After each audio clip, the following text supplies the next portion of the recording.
It is another red day across the financial markets as we are seeing the sell-offs continue and intensify. We'll be discussing that, everything going on over in Asia, and much more today on Money Never Sleeps.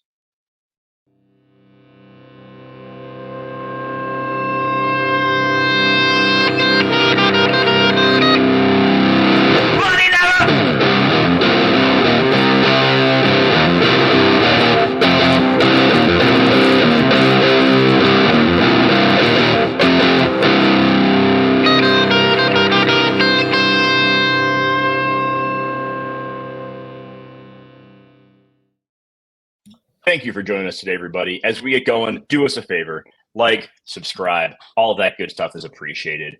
Nothing that Kevin or I say is financial advice. We're a couple guys who like following the markets, but please make sure you do your own research, be thoughtful before making any buys or sells. Kevin, we are seeing more red across the board. Bitcoin down over 5% today, ETH over 6. If we're looking at some of the big tech companies, seeing a bit of a sell-off there, Tesla getting beat up pretty good. The VIX, however, is quite green, as is the stablecoin dominance for both USDT and USDC. What are you focused on as we kick off the first week of the month and things are looking pretty bleak out there?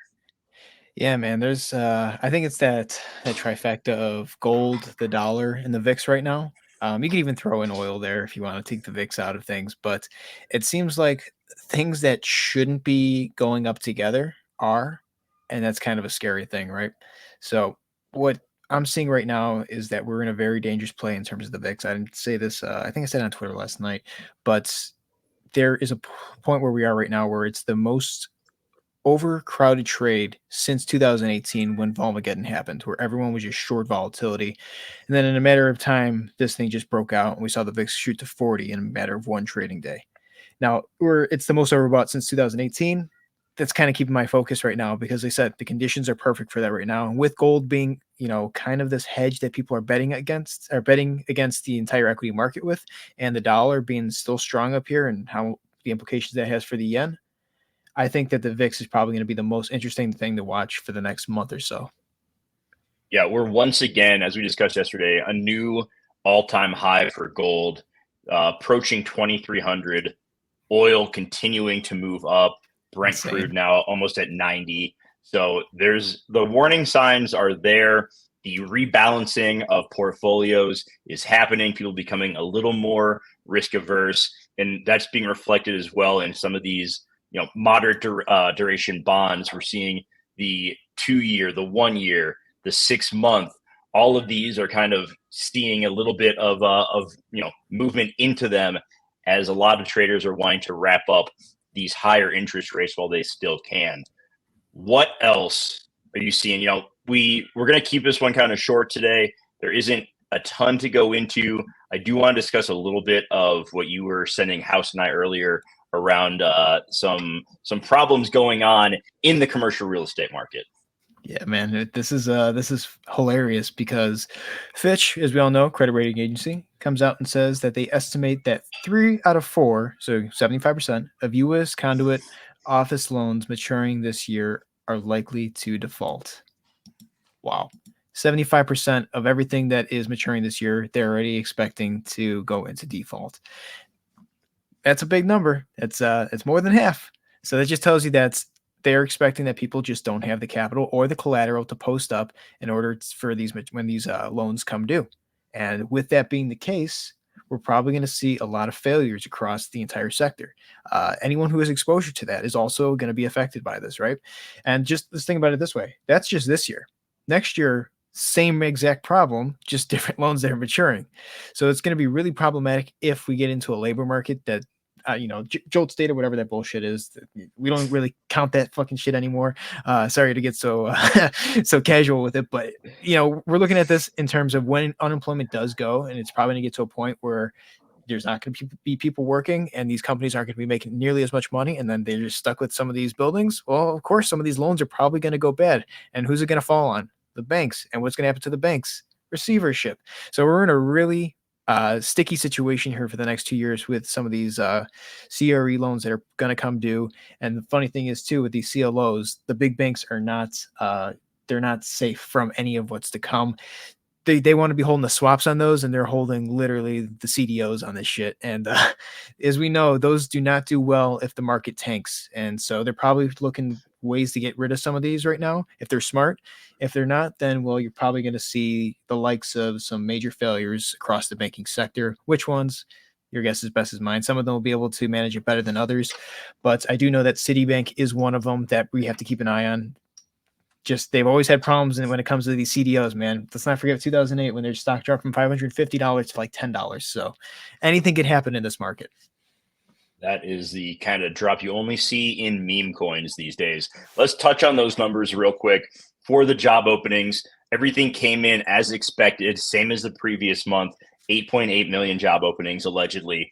Factory orders followed the pattern of yesterday with the manufacturing data increasing over the previous month and beating expectations as well. So we're seeing some continued strength there that is going to give the Fed the warm and fuzzies when it comes to their ability to keep rates locked into where they are, which, the longer that goes, the worse the pull down could be from there. Tomorrow we get some private sector jobs data. We'll hear more Fed speak. That'll be whatever. And then we get the big number, the employment report on Friday, which will be revised eventually, but we're all going to pretend like it means something. So, Kevin, outside of that, where else are you looking right now? I'm seeing, we discussed yesterday, Bitcoin dominance went up because it was going down less than everything else. Well, today everything's going down, but dominance is heading south because we're seeing a lot more movement into stable coins. USDT and USDC dominance each up over 5% on the day as people stable up, as the kids say these days, hoping to buy the dip later on. Absolutely. And we kind of talked about that yesterday. I do think that dominance is going to go up from here. However, there had to be some type of pullback just because it was getting a little bit frothy. And also, it's just a natural progression of things. You're seeing the same thing in the equity market too, right? The market was pulling back. They're buying it actually a little bit right now. There's no reason for them to not buy the dip yet. There's no confirmation that anything bad has happened. It's a dangerous trade. But you're also seeing the same thing in crypto as well, right? So there's no reason for them not to buy this dip. And because you're seeing Bitcoin kind of pull back and you're seeing people flow into altcoins, it's very similar to what you're seeing with the equity market where people are kind of flowing into, from Bitcoin into stables. They're doing the same thing in the equity market where it's equities into gold, right? So it's kind of the progression. Or treasuries. Right, or exactly. Or the short-term treasuries. Exactly. And that's kind of like a safety play. Is it the best hedge against what's probably coming? I don't know. That's going to be something that we're going to have to watch over time. But I do think that a lot of people are going to flee these altcoins once you start seeing some of these that probably just won't come back for the next cycle. There's probably going to be a few of them that are just, absolutely tank. Might do a Terra Luna. I'm not saying any of them right now are in the position to, but it's very possible we could have a black swan event in crypto with these altcoins, especially with how much leverage there is currently out there, right? Remember, these people are degens. They're not professionals for the most part. A lot of these these, whether they're just blockchain companies or just exchanges themselves. We've seen many exchanges go tits up in the past 2 years. Some of their CEOs going to jail. So all it takes is, one sanction of a stable coin that's issuing, pretty much unlimited money, which we kind of saw today. Someone minted $1 billion on the Tron network, and things could absolutely go south faster than you expect. So the Bitcoin dominance right now going down a little bit makes sense. Stablecoin dominance was the one thing we kind of knew was going to happen, right? People are going to panic. They're going to move into stables, and eventually that's going to either flow back into Bitcoin or it's just going to stay there. And you're going to see, USDT kind of grow towards that 6 to 7% over a period of time. Now let's pull up Bitcoin real quick because I want to show this chart that we looked at yesterday. And I was up last night when this happened. I said I wasn't going to stay up for Asia. Guess what? I lied. I was up for Asia. Not by choice. I just couldn't sleep last night and I just started watching. I was like, oh, there's some shit going on down here. But we'll get into Bitcoin first. It's kind of a double top scenario. Now it's not set in stone. The funny thing is this level of this trend line of support that we have, it wicked below it. Right now it's just kissing it. And it's like, you son of a bitch, you son of a bitch. These people are still buying the dip and they just don't want it to go down. And again, there's no reason for it not to go down, right? This is the first real major dip that we've seen across crypto and equities in 5 or 6 months, right? So they're just buying up every opportunity, hoping that it continues to climb up. Gold and the VIX are saying something otherwise, but with this here, we said we needed a 5% drop. We got it. We got the 5% drop. Now the question is, does this hold, right? Maybe it buys back a little bit here. If we get another candle that's a bearish engulfing after whatever this daily candle that comes tomorrow is, there's a good chance that we're probably going to the 60,000. That's where you're going to want to see a lot of support. If it doesn't hold there, if we don't trade sideways there for a few days, you got another massive liquidation coming in. Now, the reason I say a mass liquidation is because we saw that, I believe the United States government was kind of playing around with $2.1 billion worth of Bitcoin from Silk Road. They did a small little transaction of 0.001 Bitcoin, I believe, on Coinbase just to make sure that, that they knew how to sell it, I guess. They're just learning the ropes. But that's $2.1 billion. And if I know anything with how they would do it, they're probably not going to twop out of the market. They're not going to DCA out. It's probably going to be one market order, just sell everything. And that could be a flash crash that could get us down to that 60,000 or even that 52,000. So it's going to be really fun to see how that plays into it. But the fact that they're moving that much money, of a wallet they probably don't necessarily need to, is weird, because it's like, okay, it's $2.1 billion. You guys can print that in 2 seconds. But at the same time, it's like, why are you playing around with Bitcoin so much right here? Who benefits from them selling that off, right? So there's some questions that we do have to have ready, because I think it's really interesting to see how that's going to affect. I don't know who, I just don't understand who it's gonna benefit. It's not gonna benefit any of the traders, I'll guarantee you that. But looking across this as well, we're talking about how altcoins hadn't put in a new high in this market. You're getting a double top here also for the altcoins. It's very similar to what we just saw on Bitcoins. This is on the daily. So yeah, man, that was a terrible.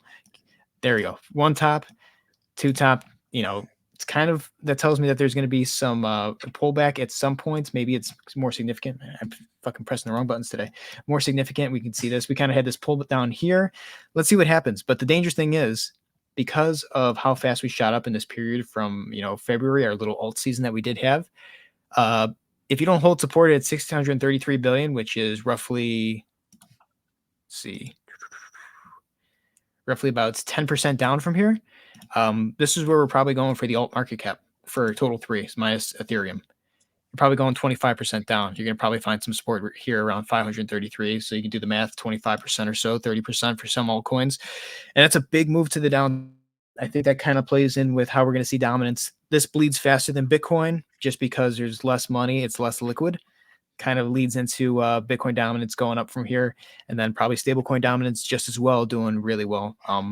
The question is the ETFs too, how much money is going to flow out of there if people start seeing, another $4,500 day for Bitcoin and some of these other ones. Do some of the boomers, and I say boomers because they're not buying Bitcoin directly from the exchange, do they say, fuck this shit, and they just say, I don't want to touch crypto ever again? Well, then that's probably a lot of money that's going to outflow out of that as well. Less money to buy Bitcoin. So it's going to really come down to liquidity, I think, at the end of the day, in terms of what keeps the price up, what keeps the flows coming in for Bitcoin, and what keeps the flows coming out of altcoins, because I do think that altcoins are going to see the most massive bleed probably in the shortest period of time as opposed to Bitcoin. Can we take a look at funding rates and just kind of see absolutely what all is going on there? Where are the bets being placed as we are at a kind of a crucial point? Do we see it rebound from here and continue back up? Or are people going to say, you know what, we've ridden Bitcoin, over the last month, if you bought every time that Jerome Kramer said anything bad about it, you're up like 50%. Are people going to want to start taking those profits? Maybe I'm one of the people who did that. Maybe not. I don't know. But I did at one point, like I said, I bought like 0.1 Bitcoin when Jim Cramer said something bad at 40K. And I'm like, all right, nice little move here. Not bad at all. Not bad. Not a bad strategy whatsoever. It seems to have been working pretty well this entire bull market, if you want to call it a bull market. But yeah, I mean, funding rates are kind of shitty here, right? They're still red. Some exchanges more red than others. Tells me people are still going max long. You can tell Vertex, which I've never heard of before. I'm assuming that's going to be margin trading like 10 to 50x. People are just fucking around with some of these, especially looking at Doge and XRP. Those are really high rates there. For the most part, it's calmed down, but still people are on the side of longing this. Why? And that's kind of what we said already before. There's no reason for them not to buy this dip. And I'm not saying that it's going to go up from here, but I'm saying that you haven't had a significant pullback yet that's, kind of shut people up, where most people do come in, that money comes in, they buy this dip, and the price is able to rebound to a level higher than where they got in. Now we're at a place where, okay, if the funding rates continue to stay this way, there's more liquidity that's sitting down below, then we can just wipe all that out and then maybe test it back at a later date. We're going to have to find where our level of support is. I'm thinking it's 52,000. And then I think that our resistance after that's going to be 62,000. But looking at the funding rates right now, still long despite everything that we've seen. And again, the funny thing too, when we look at this is by how many trades are open too. So it's kind of all in order. What are the top coins? The funny thing is we got whiff dog with I don't know what that you know what it is, whiff like Dog with hat. With Dog hat with or hat. I don't know if it was dog with The Crocs. No, the dog has a hat, which is why it's such a valuable token. If the dog didn't have a hat, it wouldn't be nearly as valuable. But the dog has a hat. He keeps the hat on, and that's why that token has a multi-billion-dollar market cap. Oh, it makes sense. Deserve the fucking nuke. I mean, it's so bad. 1,000 Pepe. Listen, we've seen some. I've been in some group chats where people were calling these things very early, and I just didn't buy them, and I've missed out on generational fuck you kind of money, and so I really don't even like talking about it. My thing is, and again, maybe I'm not just well versed when it comes to some of these blockchains, but if it's on Solana, I just don't care. Maybe that's just me because I don't like to risk my money with some of those things. But if you made a lot of money with those, I'm happy for you. But at the same time, it's like, if that's the future of finance, you've heard of MOG, right? I don't even want to know what that is. What is it? Okay, it's another token, but I'm in a group chat, and that thing got called in the group chat at under $100,000 market cap, and now it is up like close to $1 billion market cap. So like once again, I'm too conservative for my own good. Like I don't have the degenerate, and that's why I don't play these games at all. Because for every single one of those I would hit, there'd be 100 of them I would miss out on, or I'd be someone's exit liquidity, and so I just don't even play around in those streets. Someone told me it was cat coin season, and I was like, all right. I don't fucking understand anything in this world. So I'm with you on that, man. But yeah, I mean, the fact that it's up there and the funding rates are still red, meaning people are longing this shit. Good luck. Let's take a look at liquidation, see how much money was lost in the market today. It was just shy of $500 million, $461 million in the past 24 hours, 347 million of longs, 113 of shorts. I'm assuming that the shorts came in when we saw that bit of a pullback. It bounced right off of 65K, I believe. So that kind of makes sense there. But yeah, it definitely does when you look at some of where the shorts were having problems there. So yeah, it's a lot more than I think that we probably would have seen if the market wasn't in such a volatile flux state right now, especially with crypto seeing that double top that we are projecting is a double top. I think that because there's so much of the market cap right now too, probably going to see a lot higher liquidations in the months to come. I would think that, I mean, this is a pretty close to half of what FTX was and nothing really happened. So seeing how much money that there is in circulation, if something bad were to happen, kind of have your $1 billion liquidation day, not too far off. And we'll probably see billions of dollars liquidated in the next week, 2 weeks or so, to the point where it's actually longs that are getting liquidated, not necessarily shorts as much. They will get fucked. I guarantee you that they will get fucked because that's how this market operates. They look for where people are caught off sides, and it's just going to push the price there. And once it is, exact opposite. So with crypto right now, I think it's dangerous. I think Bitcoin's obviously going to decide how hard some of these things fall, depending on how hard that falls and how fast that falls.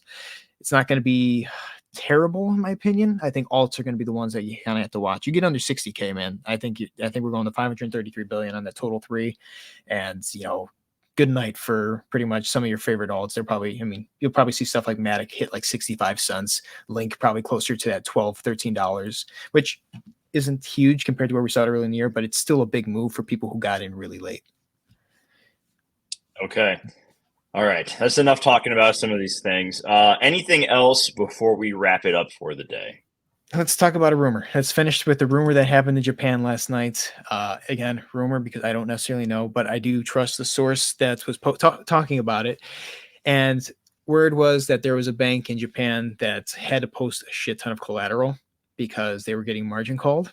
And because they were getting margin called, I told you this before the show, but their strategy was don't pick up the phones. because they just didn't want to deal with the fact that, hey, we don't want any of these collectors getting a hold of us while we're trying to figure this out. And apparently they probably sold off some crypto assets as well. That's why we saw a pretty good dump last night. And then we saw a bigger dump earlier this morning as the markets, pre-markets are opening. But what we're seeing here is there's a huge chance that margin calls are going to start happening globally. We saw the defaults with commercial real estate. That's going to affect the banks. No problem whatsoever. Now we have to worry about our contagion risk of banks that are, going under. Now the Fed can only take care of the banks in the U.S. What happens if a bank outside of the U.S. has problems, but the derivatives are held of a different bank in the U.S. on their end, right? We saw how the contagion happened back in 2008, where people had the CDOs and the swaps with some banks, but they might have been right. But guess what? Because they were right, the bank was on the wrong side of it that they had the swaps with. They lost out. They lost out on everything. So now we're kind of waiting to see if that starts to happen. If we start to see banks start to collapse outside of the U.S., and I think Japan is the one that, China's already it's been really rocky over there for the past few months, but Japan is starting to be a problem too. There's a good chance that Bank of Japan's got to intervene. The yen has got to, get stronger to protect their economy and protect their citizens. That's going to mess up trade, and you're going to see a lot of things happen in the U.S. They're just going to unwind. Now, we do know that China is expecting Janet Yellen in the next week or so. I think it's the first time she's been there in 9 months. But if you don't think that they're not going to be talking about gold and some of these other commodities that they're kind of just hoarding right now, and how that's going to impact the markets in the future, I would guess that is probably going to be the top of their agenda right now, because we know that China continues to hoard gold like crazy. Makes sense why the gold is going up here, but I think we're getting close to the top of a lot of these things where stuff is going to start shifting, and we're going to start seeing major moves in which we could see the dollar absolutely rise. And I think it's going to start with currency first, and then eventually it's going to cause the bond market to blow up, meaning other countries are going to have problems in their treasury markets, and the U.S. is going to have problems here as well. But you're going to start seeing a lot of people flock to them because everything else outside of it is just like, we want no risk. And this is the very little risk that we do want, where we can guarantee that we're going to get gains.